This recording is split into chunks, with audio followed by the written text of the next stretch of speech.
Hello friends, இன்றைக்கி நம்ம நண்டு மசாலா தான் செய்ய போகிறோம். அதுக்கு ஃபஸ்ட்டு கடாய் அடுப்பில் வச்சுட்டு எண்ணெய் ஊற்றிக்கலாம். எண்ணெய் காஞ்ச உடனே சோம்பு தாளிச்சிக்கலாம்.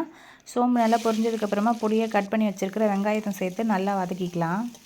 வெங்காயம் நல்லா வந்ததுக்கப்புறமா இஞ்சி பூண்டு பேஸ்ட்டு சேர்த்து அதையும் நல்லா வதக்கி விட்டுடலாம்.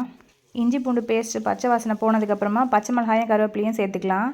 அதையும் நல்லா வதக்கி விட்டுக்கலாம். இப்போது தக்காளியை ஒரு ஜாரில் சேர்த்துட்டு அதில் கொஞ்சமாக புளி சேர்த்து அதை நல்லா பேஸ்ட்டாக அரைச்சி அதையும் இதில் ஊற்றி அதை நல்லா வதக்கிக்கலாம். அது பச்சை வாசனை போகிற வரைக்கும்.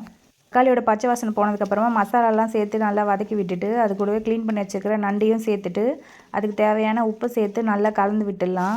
அதுக்கப்புறமா இதில் தேவையான அளவு தண்ணி ஊற்றி நல்லா கலந்து விட்டுட்டு மூடி வச்சுக்கலாம். நடுவில் திறந்து கலந்து விட்டுட்டே இருக்கலாம்.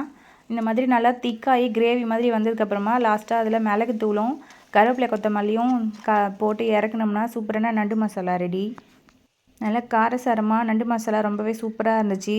சாப்பாடு கூட சேர்த்து நல்லா பெரட்டி சாப்பிடும்போது நீங்களும் ட்ரை பண்ணி பாருங்கள். வீடியோ பிடிச்சிருந்தால் லைக் பண்ணுங்கள். நெக்ஸ்ட் வீடியோவில் பார்க்கலாம்.